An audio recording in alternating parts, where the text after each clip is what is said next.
Welcome to Café with Cavanha. It's a pleasure to have Maurice Brand with us today, Chairman at Global Energy Ventures, GEV. We invited him to talk about GNC, Solutions for Natural Gas. Good morning, Maurice. Good morning. Thank you for joining me today. It's a pleasure to have you here in Brazil for OTC. Thank you. Thank you.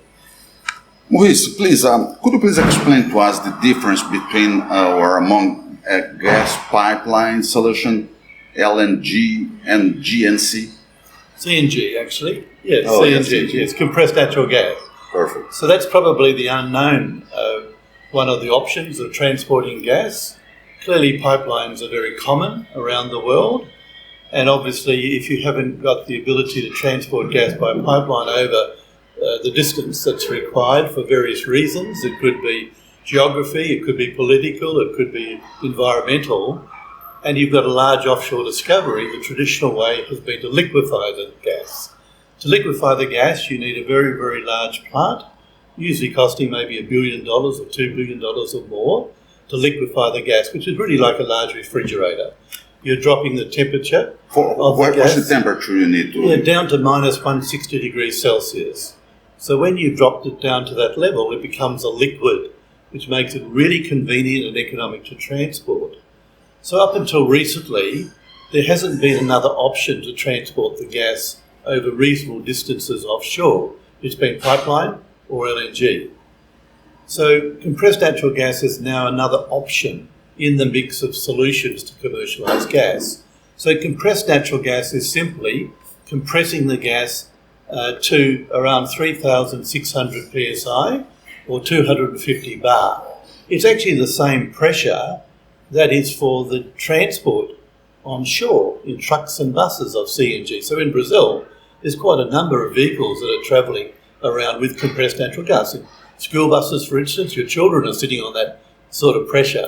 So it's not uncommon, it's very safe, but what we have now in this new technology and design is a way to maximise the amount of gas you can store in a ship as compressed natural gas as opposed to liquefied natural gas.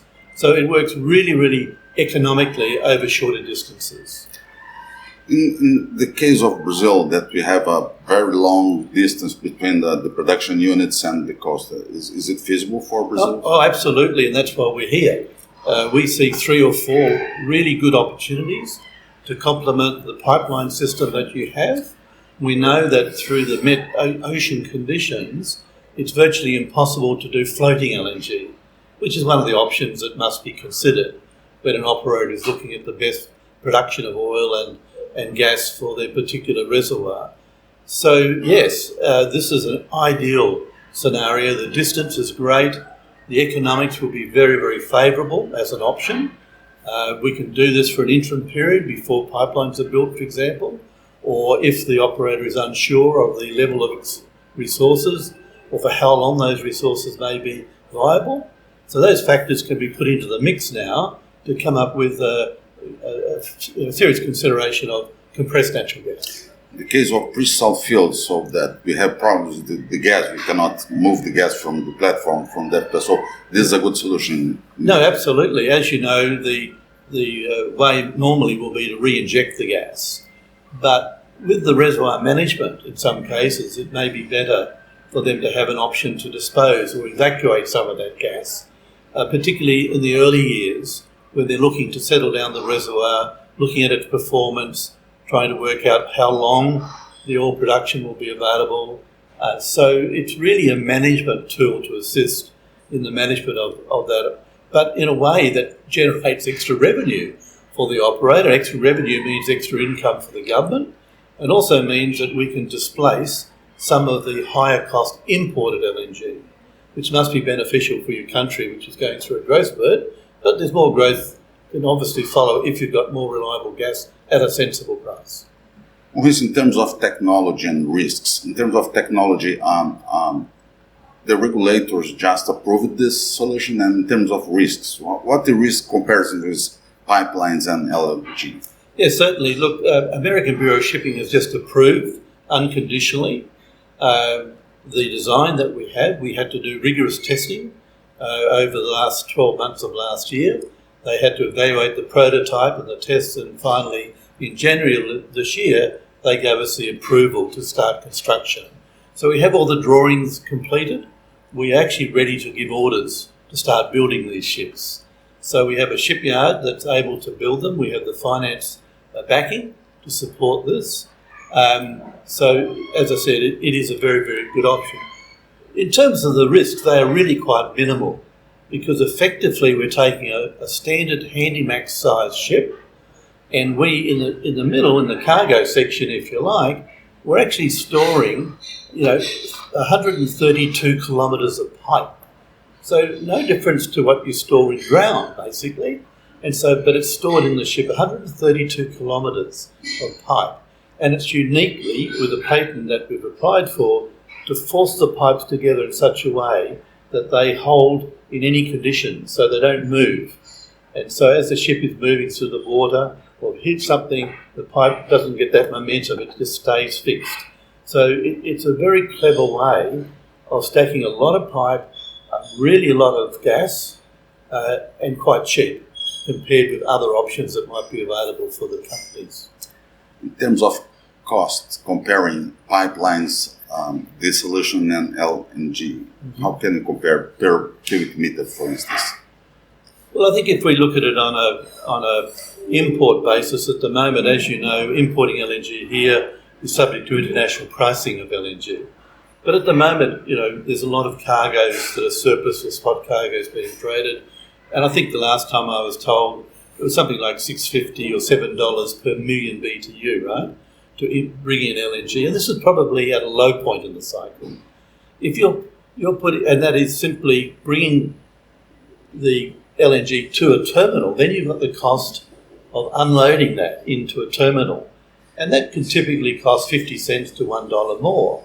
So before it actually gets into the distribution system or into a power station, it could well be $8.50 per million BTUs, which is reasonably expensive in certain environments. Pipelines, certainly. A pipeline could vary from $1 to $4 in terms of the cost of the pipeline.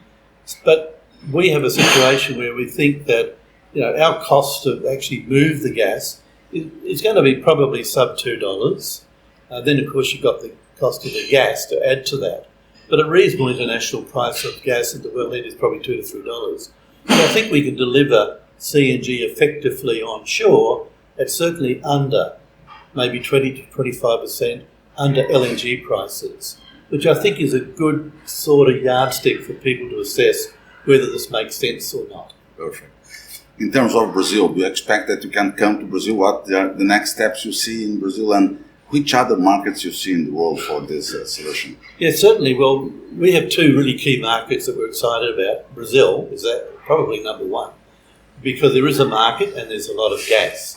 So it's just really the logistics of working that out between the operator and the customer and government and regulators as to what works best to give the best win-win situation for everybody. So Brazil is top of our list. We sort of see three potential opportunities. Each of those would involve around 3 or 4 ships. So it's probably 10 or 12 ships we would need to employ.